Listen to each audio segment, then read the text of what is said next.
हम बात कर रहे थे लूप का। हमने इससे पहले आपको इस ट्रेनिंग में लूप पढ़ाया था, फोर लूप। फोर लूप में आपको मैंने बताया था किस तरीके से हम लूप पढ़ते हैं, और मैं विनोद जी आपको भी मैंने लूप पढ़ा चुका था। अब लूप के जो बाकी पार्ट्स हैं उस बाकी पार्ट को पढ़ते हैं। हमने इन्हें पढ़ाया था फोर लूप। जैसे कि मैंने पहले बताया था, जो लूप हमारे दो तरह के होते हैं, for loop and do loop. तो फोर लूप तो हम पढ़ चुके हैं, लेकिन फोर लूप में एक फोर इंटीजर होता है, एक फोर ईच होता है। तो चलिए हम फोर ईच के बारे में पढ़ते हैं।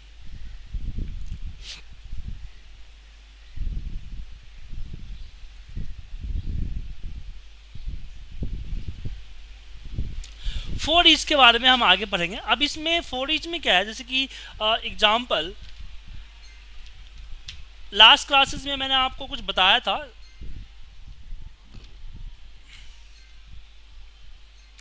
कि इसमें हमारा अगर जहाँ जहाँ मुझे ग्रेटर देन 50 है वहाँ वहाँ मुझे कलर करनी है।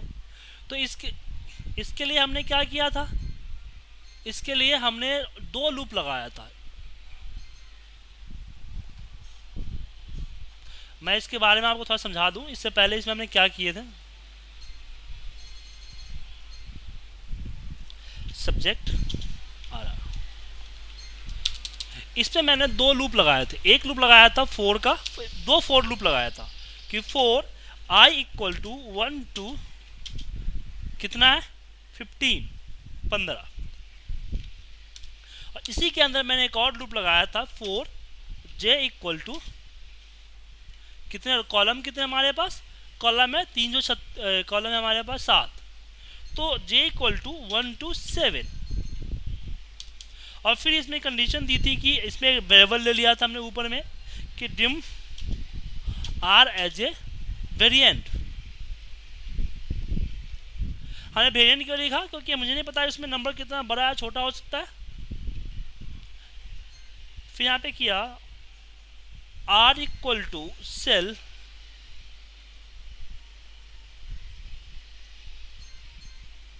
गलती हो गई मुझसे। सेल्स के अंदर हमें लिखा था I comma J dot value. अब इसमें कंडीशन दी थी मैंने कि if R is greater than 50 then R dot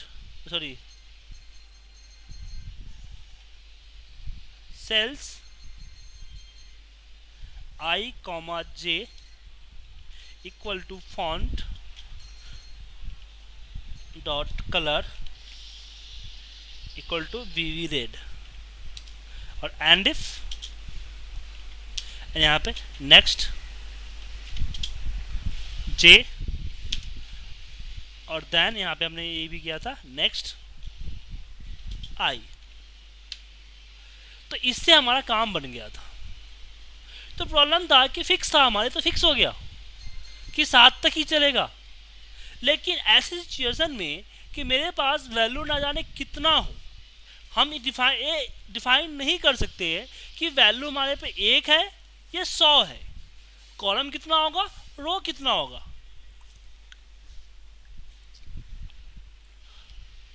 यहाँ पे हो सकता है सीक्वेंसली ना हो, कि इस तरीके से भी हो, मल्टीपल सिलेक्शन भी हो। तो हमें बेसिकली करना क्या है, मैं चाहता हूं कि रन करने से पहले यूजर सिलेक्ट करे। जैसे वो सिलेक्ट करेगा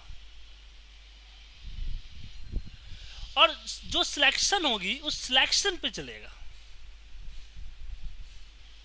तो उसके लिए हम लगाएंगे फॉर ईच। अब इसी काम को मैं अपने हिसाब से करके दिखाता हूं।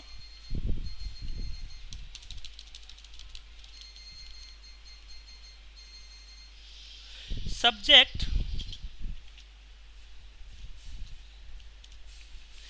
पहले मैंने वेरिएबल डिफाइन किया dim are as a range. हमने वेरिएबल लिया रेंज नाम का, इसको ऑब्जेक्ट कैटेगरी के अंदर में आता है। मैं रेंज मानने मतलब कि एक आर जो है एक सेल है, एक वैल्यू है, मतलब वैल्यू नहीं है, इस पे वैल्यू स्टोर नहीं हो रहा है, इस पे सेल, एक सेल है, एक सेल स्टोर होता है। मतलब A1 B1 C1 इस तरह से। इसके बाद मैंने लिखा for each R in selection, for each R in selection.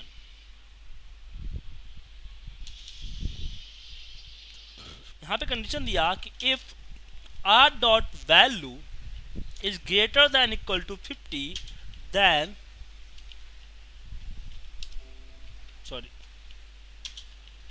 then r dot font या इंटीरियर जो भी करना चाहते हो आप, colour equal to VV red, यहाँ पे एंड इफ और यहाँ पे नेक्स्ट आर। तो यहाँ से आपका ये डायनेमिक हो गया। इट मीन्स कि अब मैं मैक्रो रन करने से पहले सिलेक्शन करूंगा, देन मैक्रो को मैं रन करूंगा। अब जरूरी नहीं है कि मैंने सिलेक्शन कंटिन्यूअस हो, हम कुछ पार्ट को भी सिलेक्शन कर सकते हैं।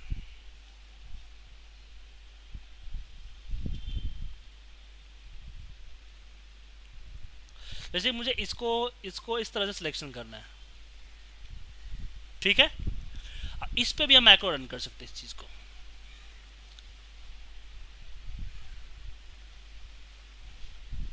तो इस सिलेक्शन मेथड होगा कि सिलेक्शन पे काम चलाना चल सकते हो। तो क्वेश्चन उठता है कि सर ऐसे तो हम कर ही सकते थे। अब इसमें एक और एग्जांपल मैं बताता हूं जिससे आपको पता चल जाए कि फॉर ईच इंपॉर्टेंट क्यों है। हमारे पास MS वर्ड के अंदर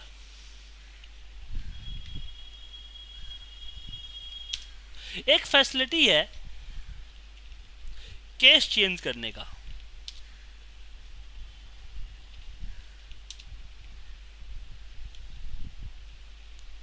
मैं इसको पूरे के पूरे अपर केस में करना चाहता हूं, तो सिलेक्शन करके मैं यहां पे जाऊंगा, अपर केस पे क्लिक कर दूंगा। लेकिन जब हम एक्सेल की बात करते हैं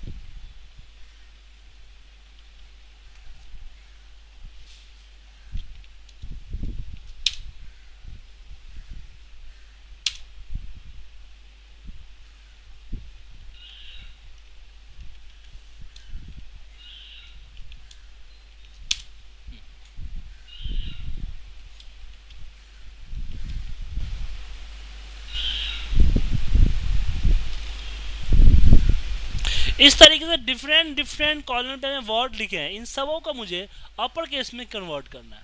कोई कहीं है, कोई कहीं है, कोई कहीं है।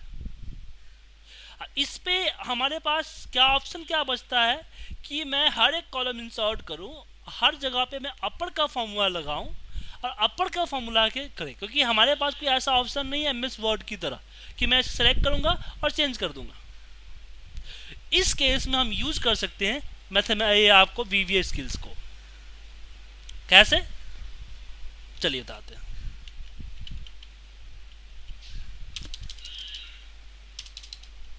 यहां पे मैं कोडिंग लिखूंगा, एक डिफाइन करता हूं सब्जेक्ट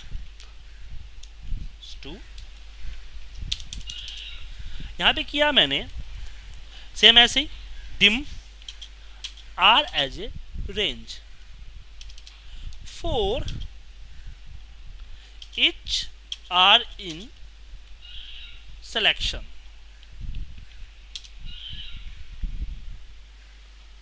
ठीक है, for each R in selection. फिर मैं कंडीशन दिया कि R डॉट वैल्यू क्या हो जाए, you case R dot value. यहां पे नेक्स्ट R।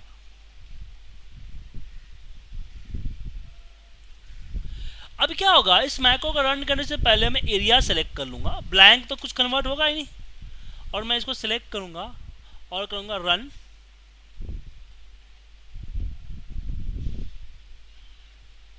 पूरा चेंज कर दिया, देखा सर। तो इस तरह के जो सिलेक्शन वाला वर्क होता है उस वर्क में हम इसका यूज करते हैं। तो आपको फॉर लूप समझ में आ गया, आपको फॉर ईच समझ में आ गया। अब यहाँ पे जरूरी नहीं कि सिलेक्शन ही हो, अगर आपके पास कोई फिक्स रेंज है तो फिक्स रेंज भी डाल सकते हो कि रेंज A1 से लेके C11, इस तरह की फिक्स रेंज भी आप डाल सकते हो। तो आप सिलेक्शन भी डाल सकते हो या कोई पार्टिकुलर रेंज भी डाल सकते हो। महेश्वर जी कोई डाउट इसमें?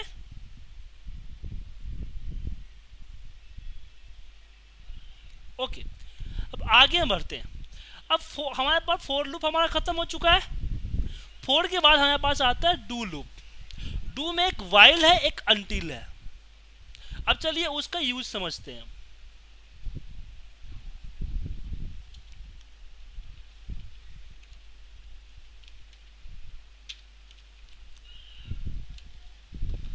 अब जैसे कि आप जो है यहां पे, अब इसमें मुझे जो ग्रेटर देन 50 उसको कलर करना है, कॉपी करना है, कोई पेस्ट करना है, तो हमें अगर लूप लगाते हैं, फोर लूप में क्या है, एक स्टार्टिंग और एंडिंग पोजीशन मुझे देना होता है। लेकिन कभी ऐसा हो सकता है कि मुझे ना स्टार्टिंग पोजीशन, हमें ना स्टार्टिंग पोजीशन पता है ना एंडिंग पोजीशन। स्टार्टिंग पोजीशन पता है बट एंडिंग पोजीशन पता नहीं है और फिक्स भी नहीं है, हम डिफाइन भी नहीं कर सकते हैं। ऐसी सिचुएशन आती है, वहां पे हम डू लूप लगाते हैं। अब इस कंडीशन क्या है कि मैं चाहता हूं कि यहां तक यहां चले, तो मुझे करना है कि ये कब तक चलता है, जब तक कि इसको ब्लैंक ना मिले। माने कि आपको एंडिंग पोजीशन एक कंडीशन पे है कि जब इसको जैसे ब्लैंक मिला तो मेरा माइक्रो स्टॉप, मेरा जो लूप है वो एग्जिट हो जाए। तो उस केस में हम यूज करेंगे अपना ये। आइए चलते हैं। सब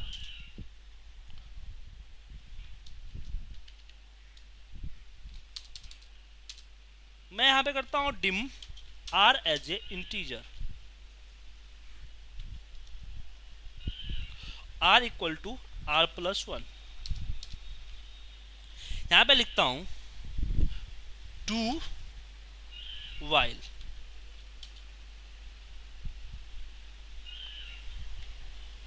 cell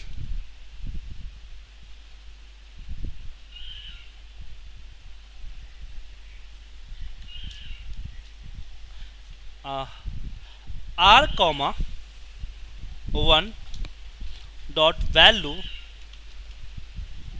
equal to not equal to 0। यहां पे क्या हो, R equal to R plus 1। फिर कंडीशन चेक करो कि इफ सेल्स, नहीं ये मुझे ऊपर ही देखना पड़ेगा, ये गलत किया मैंने, यहाँ पे नहीं, ये नीचे रहेगा, इसके बीच में होगा कि इफ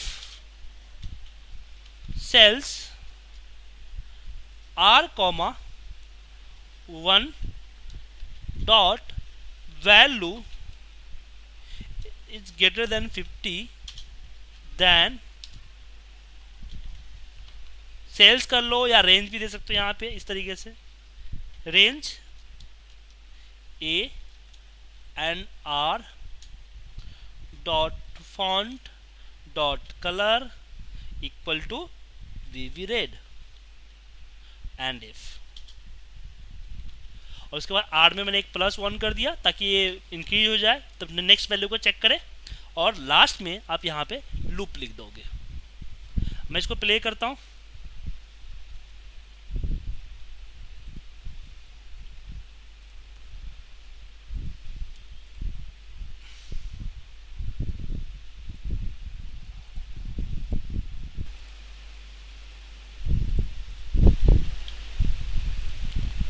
चला क्यों नहीं?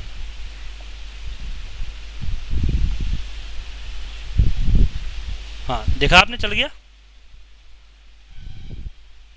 मैं फर्स्ट टाइम से रन नहीं किया था मैंने, चल गया सर। तो डू वाइल में क्या होता है कि हमने कंडीशन दिया कि वाइल सेल्स जो है R equal to dot value not equal to 0 हमने दिया। एक पहले हमें एक वैल्यू पे हमने +1 कर दिया, फिर आप इक्वल टू 1 भी कर सकते हो यहाँ पे, और फिर बोला कि चेक करो। फिर चेक किया इसने, फिर यहाँ पे एंड इफ हुआ, देन यहाँ पे इसने आर में एक +1 कर दिया, पहले 1 था, देन क्या हो गया 2 हो गया। फिर चेक करा कि क्या A2 की वैल्यू 0 तो नहीं है, नॉट इक्वल टू जीरो होगा तब कंडीशन चेक करें। मतलब कि आपको एंडिंग पोजीशन जो आपका एंडिंग पोजीशन जो होता है वो एंडिंग पोजीशन आपके पास एक कंडीशन पे लूप चलता है। लूप कब तक चलता रहा है? जब तक कि मेरा एक कंडीशन ट्रू ना हो जाता है। जब तक कंडीशन ट्रू है तब तक चलेगा, जैसे कंडीशन फॉल्स होगा तब तक ये बंद हो जाएगा आपका। अगर हम डू लूप समझ में आ गया महेश्वरी जी आपको? ओके, अब डू लूप के बाद हम यहाँ पे डू अंटिल की बात करते हैं।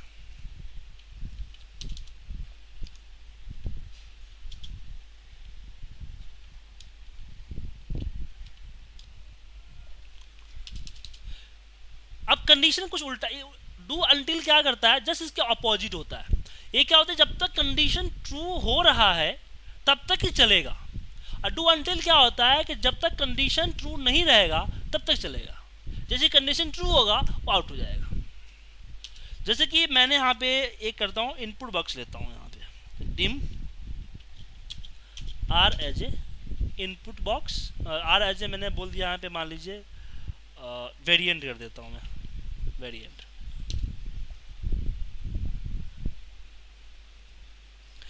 और यहाँ पे कंडीशन देता हूँ कि do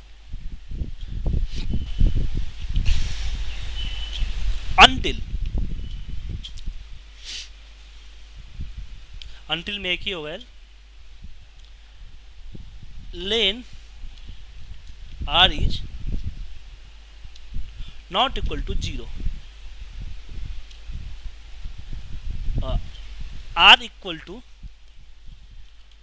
input box enter the MSG, enter the number, then loop।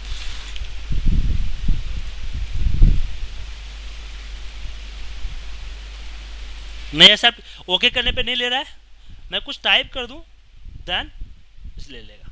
अब यहाँ पे ऊपर इसमें गौर कीजिए, देखिए यहाँ पे मुझे पहले कंडीशन ट्रू होगा देन नीचे के स्टेप को चलता है। इसी को ध्यान रखिए कि डू वाइल कब चलता है, जब आपकी कंडीशन पहले फॉल्स ट्रू होती है तभी और नेक्स्ट कंडीशन चलने देता है। अगर मैं इस चीज़ को हटा दूं तो आपका ये नहीं चलेगा, क्योंकि पहले बार में आर इक्वल टू जीरो रहेगा और जीरो इक्वल टू जीरो यहाँ पे ब्लैंक हो जाएगा। तो पहले क्या होता है कि पहले कंडीशन ट्रू होगा तभी वो नीचे के स्टेप को चलेगा।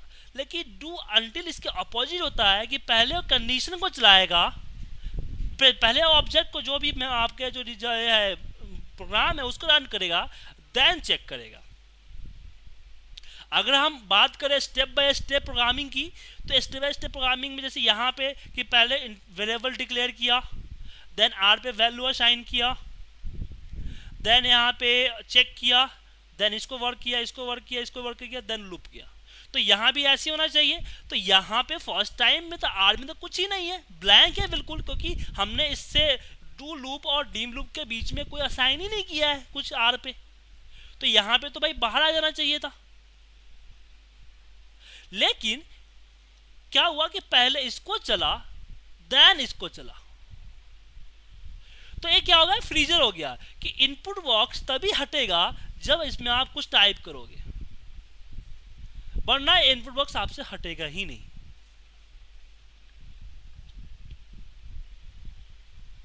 ठीक है, कोई डाउट आपको टू एंड टू में? विनोद जी कोई प्रॉब्लम? ओके, तो डू लूप आपको लूप समझ में आ गया, वाइल लूप समझ में आ गया, डू लूप समझ में आ गया, और आपको फोर लूप समझ, डू लूप आ गया, फोर लूप आ गया, एंड फोर ईच आ गया। तो लूप सेक्शन हमारा खत्म हो गया। लूप का सेक्शन हमारा खत्म हो चुका है। लूप के बाद हमारे पास आता है इवेंट मैक्रो। स्टार्टिंग क्लास में मैंने आपको बताया था इवेंट मैक्रो के कुछ प्रोग्राम, ये बताए थे आपको, स्टेप बताया कि इवेंट मैक्रो करता क्या है। तो चलिए हम इवेंट मैक्रो को आज क्लियर करते हैं। जैसे कि मैंने बताया था कि इवेंट मैंगो कब काम करता है, जब कोई इवेंट होता है। जैसे कि मैं कहना चाहता हूँ कि मैं जहां जहां कर्सर लेके जाऊं वहां वहां मेरा कलर हो जाए। तो उसके लिए मैं क्या करूंगा कि, लेकिन देखिए आपका जो प्रोग्रामिंग होता है डू लूप का, वही सॉरी इसका इवेंट का, वहीं पे होता है जहां पे आप परफॉर्म करना चाहते हो। तो मुझे सीट 1 पे परफॉर्म करना है, तो मैं सीट 1 पे डबल क्लिक किया, क्योंकि अभी तक जो हम प्रोग्रामिंग कर रहे थे वो प्रोग्रामिंग कहाँ पे कर रहे थे, वो प्रोग्रामिंग कर रहे थे आपका मॉड्यूल्स के अंदर में। क्योंकि मॉड्यूल्स के अंदर में प्रोग्राम करके मैं कहीं भी कॉल कर सकते थे, लेकिन मुझे यहाँ पे मैक्रो इवेंट के रूप में चाहिए। तो यहाँ पे मुझे वर्कशीट यहाँ से सिलेक्ट करना होगा, worksheet selection change by default आया। हाँ बोलूंगा मैं कि एक्टिव शीट एक्टिव सेल होगा, माफ कीजिएगा सेल है ना, active cells dot interior dot colour equal to VB red.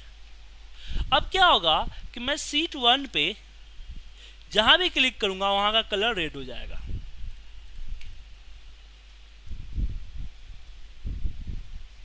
दूसरा यहाँ पे और भी बहुत सारे इवेंट है, जैसे एक्टिवेट। मैं सीट एक्टिवेट करूं तो एक मैसेज बॉक्स आएगा, MSG बॉक्स, यहाँ पे लिखिएगा एंटर दी, नहीं यहाँ पे वेलकम आएगा, welcome to this seat.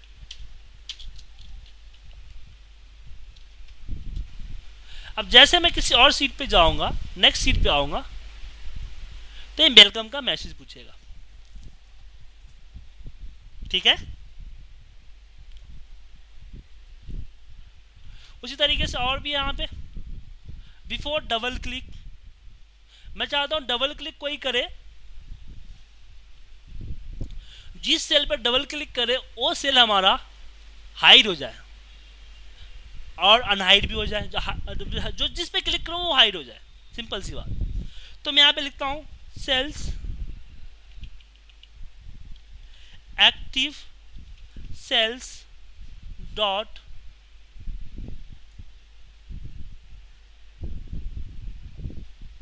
Entire row dot hidden equal to true. अब यहाँ पे देखिए सीट 1 पे जहां भी डबल क्लिक करूंगा वो हाइड हो जाएगा।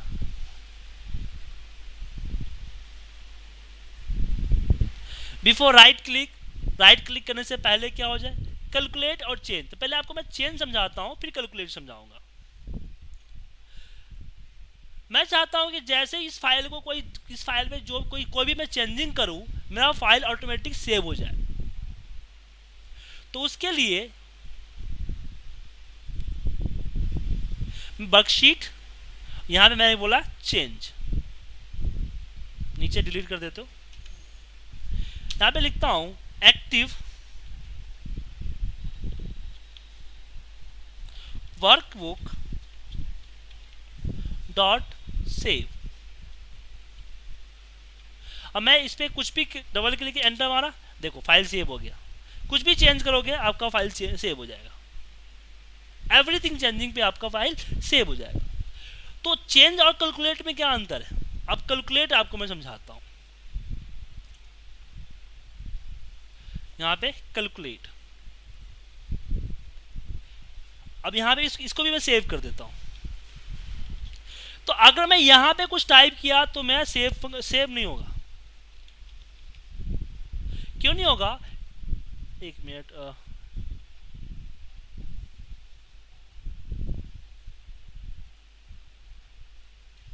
एक ही यहाँ डला हुआ है ना, इसलिए दिक्कत है। यहाँ पे सीट 3 पे करता हूँ, सीट 4 पे, सीट 3, हाँ सीट 3 पे।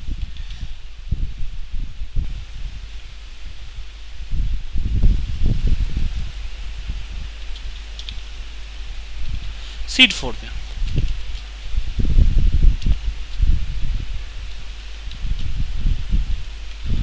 चेंज, ओ सॉरी मैंने वर्कशीट चेंज का कॉपी कर दिया है, माफ़ कीजिएगा। मुझे यहाँ पे कैलकुलेट करना चाहिए था ना।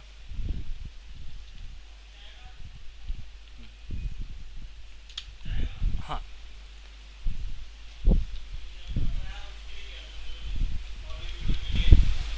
अब मैं इस पे इसका सम करता हूँ, और अब यहाँ पे मान लीजिए कोई मैसेज देता हूँ मैं यहाँ पे,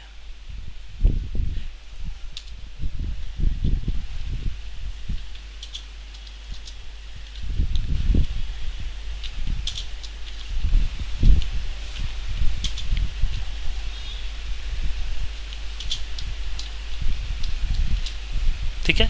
अभी यहाँ पे देखिए, यहाँ पे कुछ टाइप कर रहा हूँ तो आपका माइक्रो रन नहीं कर रहा है। अगर मैं यहाँ पे कुछ कुछ भी टाइप किया तो आपका सेव हुआ और मैसेज दिया। मतलब कि आप जिस वैल्यू पे चेंज करते हो उस वैल्यू पे चेंज करने के बाद कोई फॉर्मूला अपना रिजल्ट अपडेट कर रहा है तभी आपका मैक्रो चलेगा, वरना नहीं चलेगा। जैसे कि यहाँ मैं 52 डाल के एंटर मारा, नहीं चला क्योंकि 52 पहले से ही था।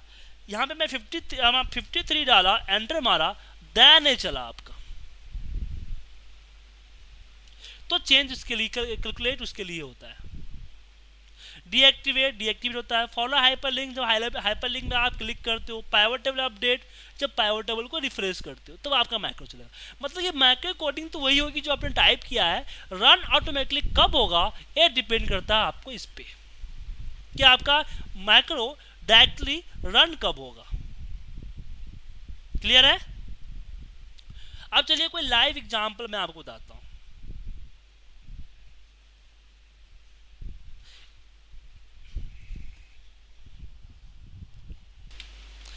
तो यहां पे हम डिस्कस कर रहे थे एक प्रोजेक्ट के बारे में। तो प्रोजेक्ट जैसे कि मैं यहाँ पे कोई डेट लिखूं, मैंने यहाँ पे मान लो किसी का अटेंडेंस है, मैंने यहाँ पे नेम, कोई अपना नाम लिखे, नाम लिखते इसकी अगली कॉलम में ऑटोमेटिकली डेट एंड उसकी अगली कॉलम में टाइम अपने आप आ जाए। लेकिन अगर वो एक कॉलम में टाइप करता है तभी आए, अगर कहीं और टाइप करे तो ना आए। क्वेश्चन है यहाँ पे। तो उसके लिए ये सीट कौन सा है? सीट 13 है।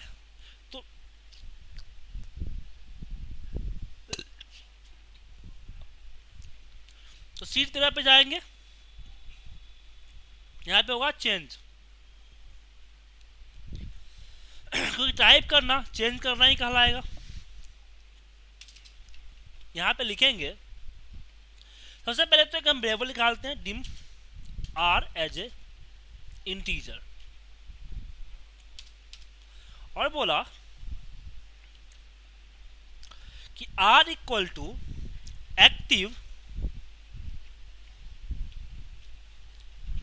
Cell dot column. ये बताएगा कि जो यहां पे टाइप हुआ है, चेंज हुआ है, उसकी कॉलम नंबर क्या है।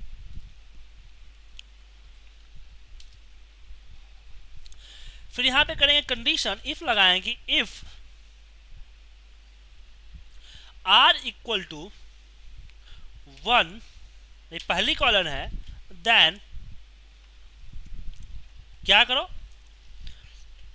Active cell dot offset -1, 1 dot value equal to date. अब बोलोगे सर -1 क्यों? क्योंकि जब हम यहाँ पे मान लो सुजीत लिख के टाइप किया तो आफ्टर द चेंज चलता है, तो इसके बाद एक्टिव सेल कौन सा होगा? एक्टिव सेल आपका ए होगा, नीचे वाला। तो ए ऊपर जाएगा और इसके अगली कॉलम में डेट डालेगा, और नेक्स्ट यहां होगा कि -1, यहां पे हो जाएगा आपका 2 डॉट वैल्यू, और यहाँ पे नाउ लिखना है आपको, लेकिन नाउ सिर्फ टाइम चाहिए, तो इसके लिए हम लिखेंगे फॉर्मेट, जो टेक्स्ट का फॉर्मूला हम नॉर्मल एक्सेल में यूज करते हैं। यहाँ में होगा now comma HH comma MM comma S S then and if. अब देखिए यहाँ पे मैंने लिखा Sujit, time date and time आ गया।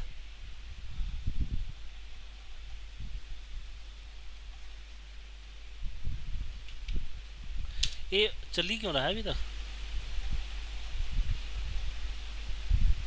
ओ नो, ये इसमें दिक्कत हो गई। ये क्या हो रहा है कि हर बार चेंज हो रहा है ना।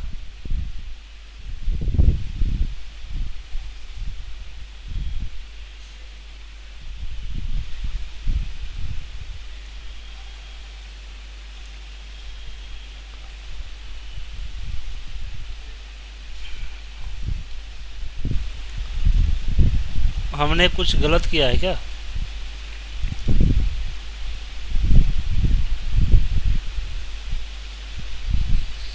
अच्छा ये देखो यहाँ पे ये गलत था, इसलिए ऐसी प्रॉब्लम आ रही थी। यहाँ पे लिखता हूँ इंदर, आ गया मनीष,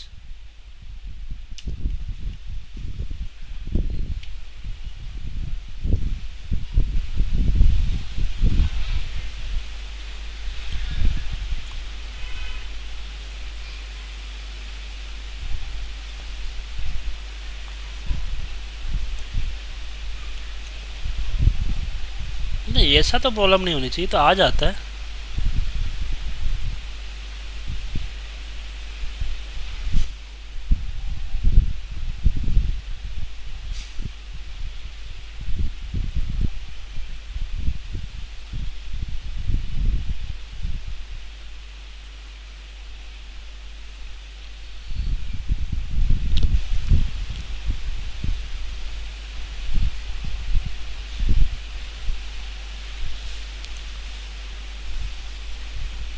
ये क्या होता है कि जब डेट टाइप कर रहे हैं ना उसको भी चेंज मांग रहा है, कि यहाँ पे डेट डालने में वो भी चेंज मांगता है ना।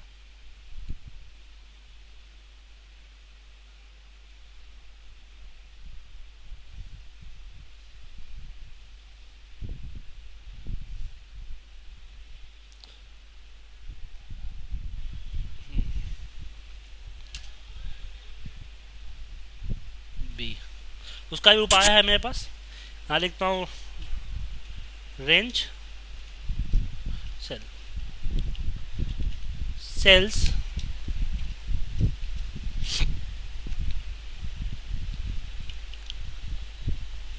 आर प्लस 1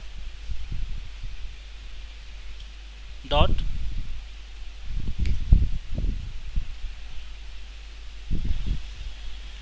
नहीं, यहाँ पे 1 ही का, यहाँ पे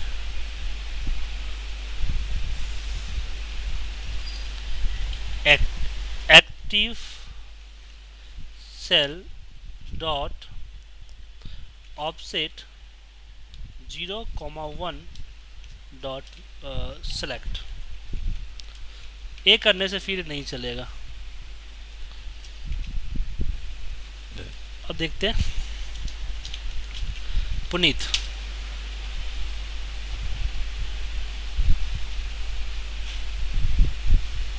इतने जगह पे क्यों टाइप कर दिया इसने?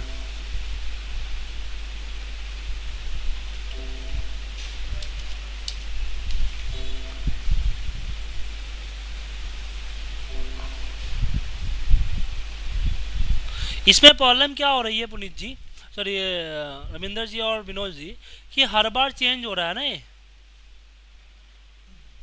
हर बार ये चेंज हो रहा है। तो हर यहाँ पे हमने क्या किया, जब वर्कशीट में डेटा चेंज हो तो चले, तो हर बार चेंज करके हमने डेट डाला वो भी एक चेंज है, ये नंबर फॉर्मेट डाला वो भी एक चेंज है। लेकिन ऐसा होता नहीं है, क्योंकि हमने कई बार ऐसी चीज़ें बनाई थी, तो ऐसे कुछ प्रॉब्लम हुआ नहीं, एक ही बार डेटा चेंज होता है।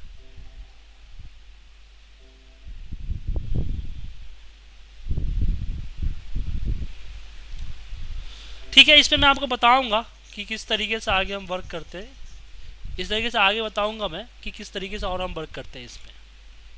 ठीक है, तो आज मैं आपको वर्कशीट के जो चेंज ये थे उस पर मैंने दिखाया आपको कि वर्कशीट का जो एरर था उसको बारे में बताया। अब वर्कशीट के जितने भी आपके जो इवेंट्स हैं, उस इवेंट्स में जो कुछ काम है, उस काम को आप लोग कर लीजिए। कल की क्लास में मैं आपको बता